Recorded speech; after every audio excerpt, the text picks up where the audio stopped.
ఇలానే నాకు ఇంకొకటి అంటే చాలామంది లైఫ్‌లో సక్సెస్ అవ్వాలని ప్రయత్నిస్తుంటారు. అంటే మీరు ఏ విధంగా అయితే చెప్పారో అంటే జాబ్స్ కాదు బిజినెస్, డబ్బు లేకపోయినా పర్లేదు ప్రయత్నించండి అని చెప్పి మీరు ఎలా చెప్పారో, అలా ప్రయత్నించిన తర్వాత వాడు ఒకవేళ ఫెయిల్ అయ్యాడు అనుకోండి. అను అవ్వరు మ్యాక్స్ అవ్వరు అంత మన పడదు. ఒకవేళ ఫెయిల్ అవ్వరనుకో కానీ సొసైటీ వేలు వెత్తి చూపిస్తుంది.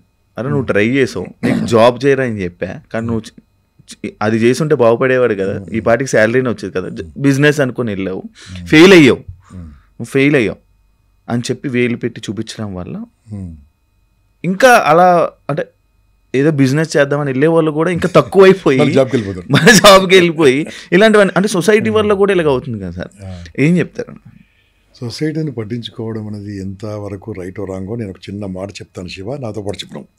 ఇది పవర్ఫుల్ మంత్రం నీకు నేర్పిస్తున్నా, లైఫ్లో మర్చిపోకు. ఓకే, అందరితోని చెప్పు, అందరితోని మంచివాడు మంచివాడు అని అనిపించుకోవడం అనేది ఒక రోగం. ఒక రోగం ఎందుకు సార్? అందరితో మంచివాడు హైలీ ఇంపాసిబుల్, హైలీ ఇంపాసిబుల్. నీ ఆస్తి డొనేట్ చేసినా సరే అతని ఆస్తి ఇచ్చారు, వాళ్ళ నాన్న ఆస్తి వాళ్ళ నీ కిడ్నీ ఇచ్చినా సరే ఇంకో కిడ్నీ వాళ్ళది అంటారు. అందరితో మంచివాడు హైలీ ఇంపాసిబుల్. సొసైటీ కోసం నువ్వు బతకకు, నీ కోసం బతుకు, సొసైటీ ఏం నడుస్తుంది. నువ్వు ఫెయిల్ అయినావు, ఫెయిల్ అయినావు అంటే దాని అర్థమైంది it's a great experience for you. Okay, నేను I will tell you one example. ఒక అమ్మ, నేను మామూలుగా పిలుస్తాను, ఒక అమ్మ నాకు ఫోన్ చేసింది, సార్ నా హస్బెండ్ చనిపోయాడు సార్ ఒక 5 months బ్యాక్, ఏదైనా కష్టం ఉంటే ఫోన్ చేయమన్నారు కదా సార్, నాకు బతుకు తెరిగి ఏమైనా చూపిస్తారు అన్నది. అమ్మ ఎక్కడ ఉంటాం అంటే some LB Nagar area something. She told me ఏం చేస్తామంటే నేను ఏమి చేయను సార్, ఏం చేయకుండా ఎలా చెప్తానమ్మా అంటే లేదు సార్ ఏదైనా చెప్పండి సార్, మా నాన్నగారు నాకు సపోర్ట్ చేస్తా అంటున్నారు, డబ్బులు మాత్రం 2-3 వేల కంటే ఎక్కువలే ఉన్న దగ్గర, మ్యాక్సిమం 5,000 వరకు ఉన్నాయని చెప్పాడు. అది అప్పుడు ఎప్పుడు తెలుసా, ఆఫ్టర్ కరోనా తర్వాత, లాక్డౌన్ తర్వాత అందరూ కూడా డ్రై ఫ్రూట్స్ ఎక్కువ తింటున్నారు. ఓకే, నేనేం చెప్పాను, అమ్మ నువ్వు బేగం బజార్ అని హైదరాబాద్ ఉంటుంది, హోల్సేల్ మార్కెట్, అక్కడ వెళ్ళి అన్నీ కూడా 5 కిలోలు కొను, నీకు హోల్సేల్ రేట్లో వస్తుంది. అది చిన్న చిన్న ప్యాకెట్లుగా 100 grams పెట్టి 200 grams కట్టి అమ్మన్నా. ఎక్కడ అమ్మాలి సార్ అన్నది. నువ్వు ఫస్ట్ కొనని చెప్పిన, కొన్నాక అమ్ముడు పోకుంటే అమ్ముడు నేను కొంటా అని చెప్పిన, అమ్మకు ధైర్యం చెప్పిన.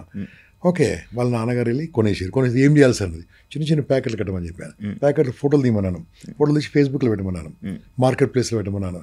పెట్టిన తర్వాత ఏం చేయాలి అడుగుతూ ఉన్నారు. బేగం బజార్లో సమ్ 700 రూపాయల కిలో ఉంది అనుకోండి, బయట 900 రూపాయలు ఉంటుంది కిలో కాజు.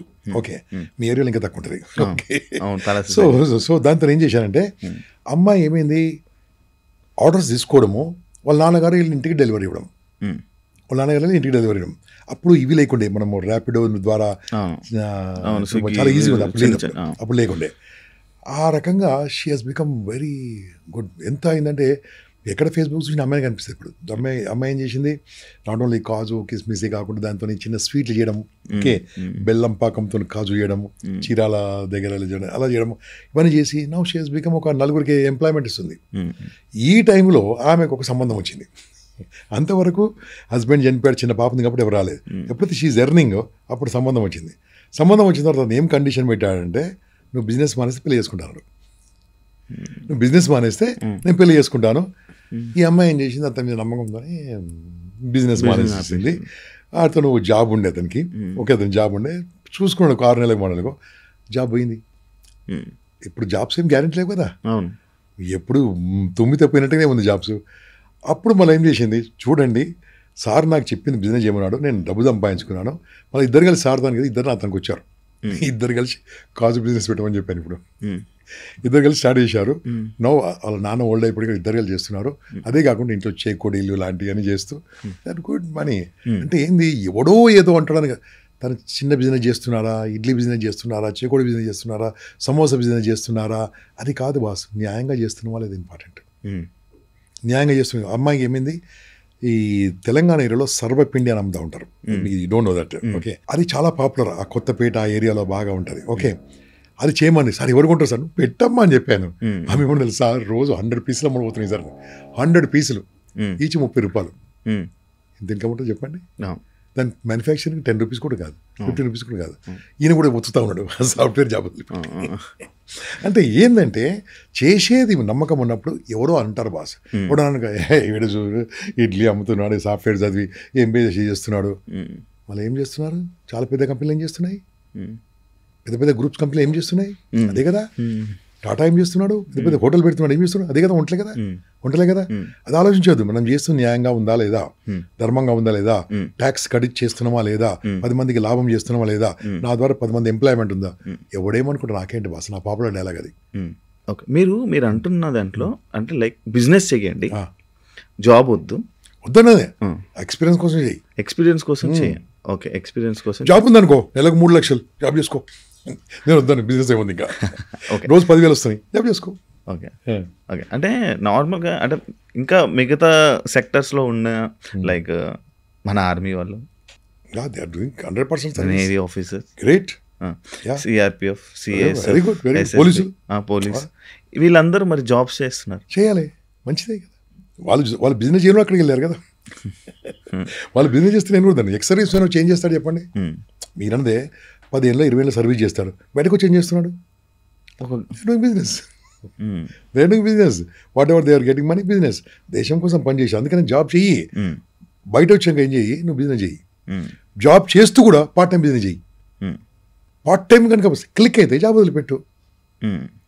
లేదా పవర్ ఉన్న బిజినెస్ ఉందనుకో, పవర్ ఉన్న జాబ్ ఉందనుకో, ఐఏఎస్ బస్ వద్దు, జాబ్ బిజినెస్ వద్దు, డూ దట్ ఐఏఎస్.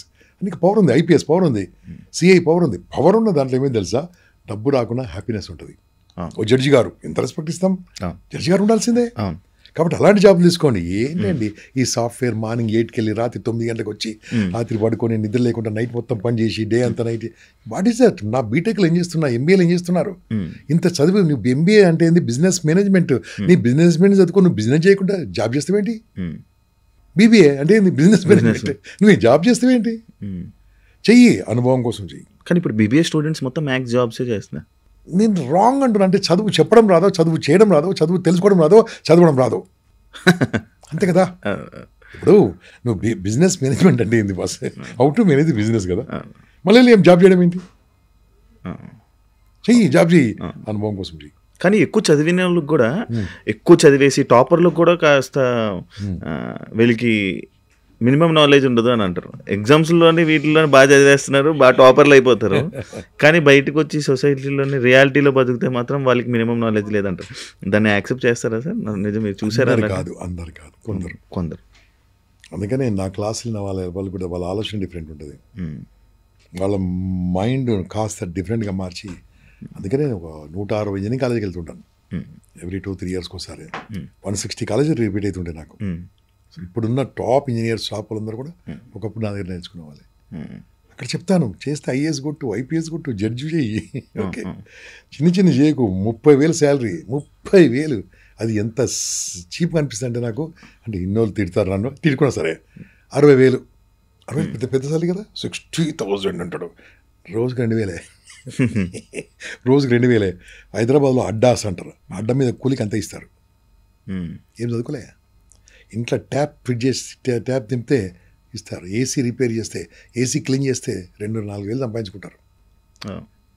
సో ఆలోచించిస్తే మనీ ఈజ్ దేర్. సో నా యూత్ ఎంటర్‌ప్రెన్యూర్ కావాలి. అప్పుడు భారతదేశం డెవలప్ అవుతుంది, ఇంకా అద్భుతంగా ఉంటుంది. సార్, ఇప్పుడు నార్మల్గా ఇప్పుడు ఉన్న రిలేషన్స్ ఏదైతే రిలేషన్షిప్స్ అనేవి ఉంటుంటాయో,